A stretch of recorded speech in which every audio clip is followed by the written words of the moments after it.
Welcome to The Explainer. Today, we're stepping into a really incredible, almost biopunk vision of Makkah under starry sky. Now, we aren't just going to look at ancient Islamic jurisprudence as some dusty historical text. Instead, we're actually going to read it as a highly sophisticated cyber system manual. We're decoding the legal conditions and the ultimate mandate of the Hajj pilgrimage by translating these profound ancient concepts straight into the language of system architecture. Okay, let's jump right in. Picture this massive, glowing red dome operating as a sovereign central server. Every single year, it draws in millions of individual users, like these brilliant pillars of light, initiating a massive global sync. But you've got to wonder, how does a human user actually connect to this massive server? To figure that out, let's pull up today's System Diagnostics menu.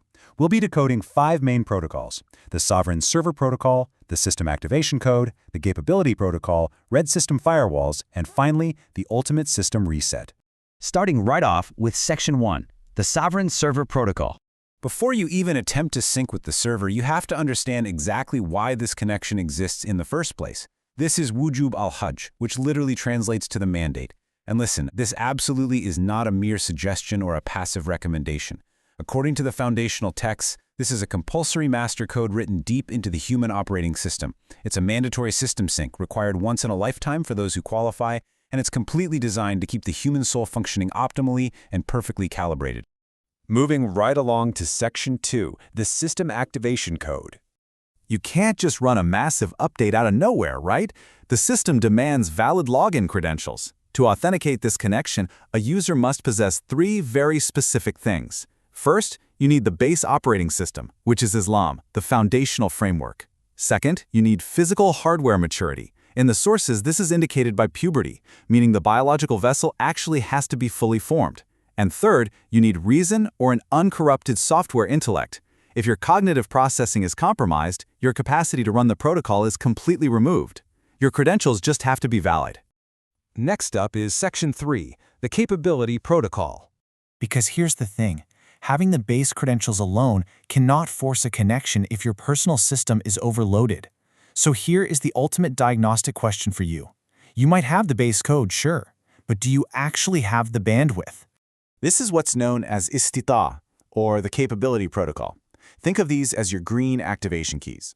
Now, the classic sources explicitly state that the divine code is incredibly merciful here. It will absolutely never force a download that breaks the human vessel. You've got to have the necessary physical and financial bandwidth to execute this mandate safely. This perfectly illustrates the system's demand for equilibrium. On one side, you need physical capability. Your biological hardware must have the health, the strength, and the mobility to actually make the journey. And juxtaposed right against that, financial capability. You need sufficient funds for travel and provisions. Why?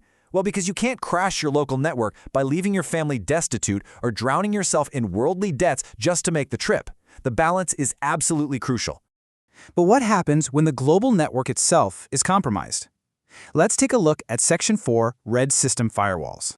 So, what does the server do when the environment is actively hostile? The system is actually engineered with built-in protective barriers. When circumstances in the world are genuinely dangerous, these firewalls automatically activate. They are legitimate, pre-programmed exclusions designed to pause the mandate and protect the human kernel from severe external network threats. And the best part is, there's absolutely zero penalty assigned to the user. Take a look at this direct translation from classical jurisprudential texts. It specifically lists the inability to travel due to overwhelming death, pandemics, or wars as valid conditions that trigger a firewall. It proves that divine law literally programmed bypasses for network crashing events centuries ago. The system just knows when the real-world infrastructure is way too unstable for the sync to occur safely. When these massive global disruptions happen, a divine bypass is initiated, and the protocol is safely paused. Because honestly, the system isn't going to force a gigantic download on a completely broken Wi-Fi connection. Your user cache is completely preserved without any sin. These firewalls act as a profound mercy and protection, never ever as a punishment.